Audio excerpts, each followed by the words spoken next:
Malaria kills an estimated 1 million people per year. That translates, if you do the calculations, about one person dying every 30 seconds.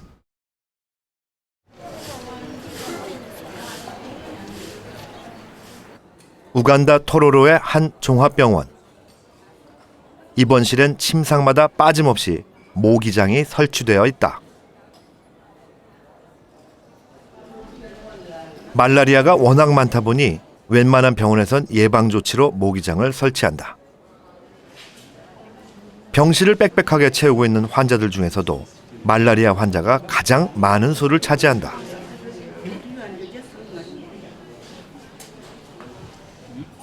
상태가 심각해 의사들의 우려를 사고 있는 아파디 씨는 말라리아에 걸려 입원한 지 여러 날째다.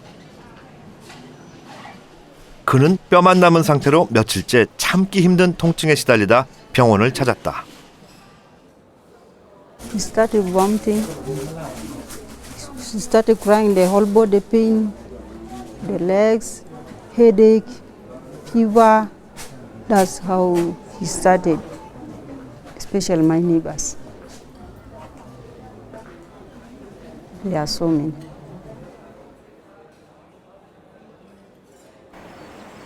모기에 의해 전염되는 말라리아는 역사 이래 수많은 사람의 목숨을 빼앗아간 무서운 전염병이다. 무더운 아프리카에서 모기에 물리는 일은 햇살 아래 피부가 타는 것처럼 피할 수 없는 일로 여겨졌다. There are three infectious diseases that kill the most people in the world. One is AIDS, the second is tuberculosis, and the third is malaria. Malaria kills an estimated 1 million people per year. That translates, if you do the calculations, about one person dying every 30 seconds. 말라리아의 원인이 되는 기생충의 정식 이름은 플라스모디움이다. 원인충의 종류에 따라 3일열 말라리아, 난형열 말라리아, 4일열 말라리아, 그리고 열대열 말라리아의 4가지로 나뉜다. 이 중에서 환자를 죽음에 이르게 하는 가장 위험한 것이 바로 열대열 말라리아이다. 말라리아를 옮기는 모기는 얼룩날개 모기류다. 얼룩날개 모기류는 정지해 있을 때 꼬리 끝을 올리기 때문에 보통 모기와 쉽게 구별할 수 있다. 플라스모디움의 생활사는 크게 모기 속의 생활사와 인체 내의 생활사로 나뉜다.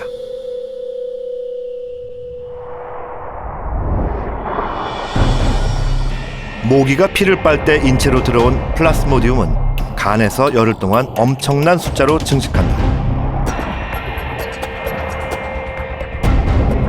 그 후 간을 빠져나와 혈액 내의 적혈구 안으로 들어간다. 적혈구에서 플라스모디움은 암수 생식체로 나뉘어 성장하는데 헤모글로빈을 파괴하고 혈액의 흐름을 방해해 간, 폐, 뇌 등의 여러 기관에 심각한 손상을 입게 만든다.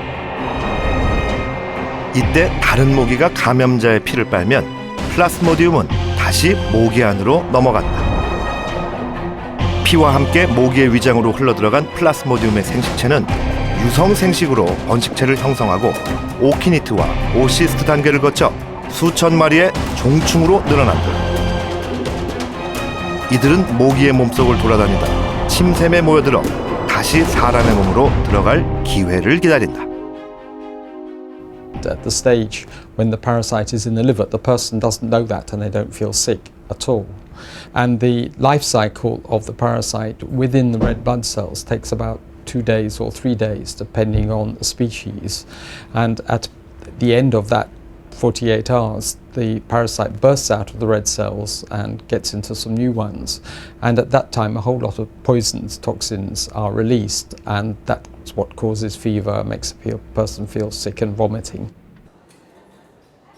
발열과 구토 정도라면 다행이지만 이들이 각 기관으로 가는 혈관을 막아버리면 뇌가 손상되어 의식을 잃는다. 간이 손상되면 황달이 생기고 폐가 손상되면 호흡기에 이상이 생긴다. 심할 경우 환자는 목숨을 잃게 된다. 아프리카에서는 지금도 수많은 사람이 말라리아에 걸려 목숨을 잃고 있다. 그런데 원래 아프리카와 중동 지방의 토착 기생충이던 열대열 말라리아가 전 세계로 확산된 이유는 무엇일까?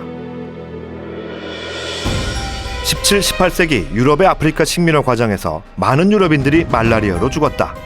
원주민들에게는 별 문제 없는 말라리아가 저항력이 없는 유럽인에게는 치명적이었던 것이다. 이들에게 말라리아는 제국주의의 꿈을 가로막는 거대한 장벽이었다. 이런 사정은 아메리카에서도 마찬가지였다. 아프리카의 노예선에 실려온 것은 노예들뿐만 아니었다. 말라리아 모기들도 대양을 건너 아메리카로 들어왔다. 말라리아는 아메리카 원주민뿐만 아니라 서구 열강의 식민지 건설에 큰 위협을 가했다.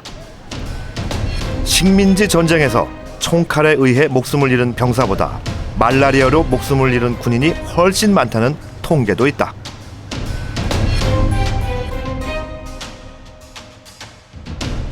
다급해진 제국주의 국가들이 말라리아 치료약을 찾아 나서기 시작했다. 그들이 관심을 가진 건 남미가 원산지인 기니 나무였다. 말라리아가 전파된 이후 남미인들은 기니 나무 껍질을 말려서 약으로 쓰고 있었다. Malaria has people have known about malaria as a particular disease for at least 2,000 or 3,000 years. It was recognized as a specific illness long before people knew about malaria parasites and mosquitoes transmitting it. That's only about 100 years ago. And so people used local treatments to get rid of the fever, try to get rid of the parasite. And the most effective one of those was a drug called quinine, which comes from a tree, the bark of a tree that grows in South America. 천연약재인 키닌에는 비교적 값도 싸고 효과도 좋아 오래도록 대표적인 말라리아 약으로 쓰였다. 하지만 맛이 쓰고 부작용이 심해 환자들을 고통스럽게 했다. 오래 복용할 경우 부작용으로 죽는 사람도 있었다. 1940년대 2차 세계대전의 와중에 키닌의 수급이 어려워지자 사람들은 대말라리아전 방향을 바꾸기 시작했다. 사람이 약을 먹는 대신 매개체인 모기를 없애 말라리아를 퇴치하기로 한 것이다. 가장 각광을 받은 건 DDT라는 살충제였다. DDT는 강력한 살충력으로 말라리아 모기를 급속히 사라지게 만들었다. 그러나 곧 인체와 환경에 치명적인 문제를 일으키기 시작했다. 대안으로 합성 항말라리아제가 개발됐다. 클로로퀴닌은 40년간 말라리아 약으로 사용되었고 그 후에는 아르테미시닌이 뒤를 이었다. 하지만 그동안 말라리아도 진화를 거듭했다.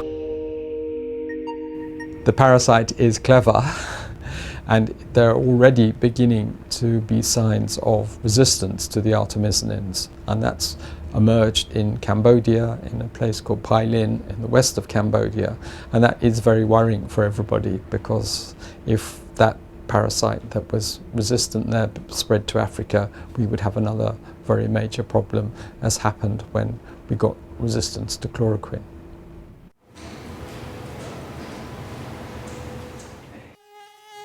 모기는 인간에게 말라리아를 옮기는 매개체지만 결국에는 숙주의 하나이기도 하다. 존스 홉킨스 의대 마르셀로 제이콥스 로레나 박사는 이런 관점에서 새로운 연구를 시작했다.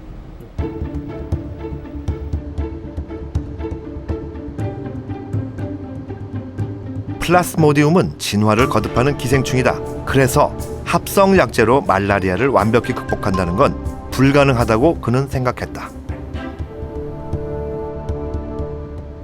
연구팀은 얼마 전 플라스모디움을 죽이는 유전자 변형 박테리아를 만들어내는데 성공했다. 로레나 박사팀은 말라리아 모기의 장에 사는 박테리아를 찾아냈다. 그리고 이 박테리아에 모기의 체내에서 기생충의 성장을 막는 박테리아를 주입했다. 기생충으로 기생충을 제압하는 EEJ 전술인 셈이다. They produce small proteins that are secreted from the bacteria and either kill the parasite or interfere with its life cycle in the gut of the mosquito. So this we have achieved, And then the second part is to devise ways to spread the bacteria in the field. And here we've made an important recent discovery. We found a bacterium that can cross a midgut, populate the ovary, and being laid with the eggs when the female lays the egg. 의학자들이 더 잘 듣는 말라리아 약을 연구하는 동안 진화 생물학자들은 전혀 새로운 시각에 접근이 필요하다고 이야기한다. 그들은 인간과 말라리아의 대결이 끝없는 진화 경쟁이라는 사실을 강조한다.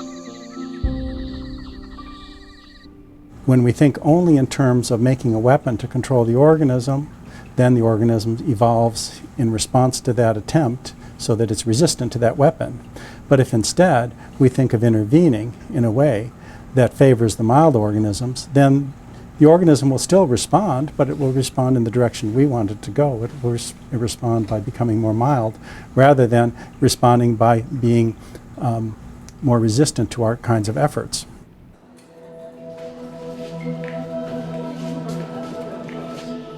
처음엔 뛰어났던 치료약도 시간이 지나면 효과가 떨어진다. 기생충이 약에 대해 적응을 하기 때문이다. 살아있는 생물의 진화를 막을 수는 없으니 그 방향을 유도해보자는 것이 이 이론의 핵심이다. 이러한 주장은 1930~40년대 미국 테네시강 주변에서 이미 검증된 바 있다.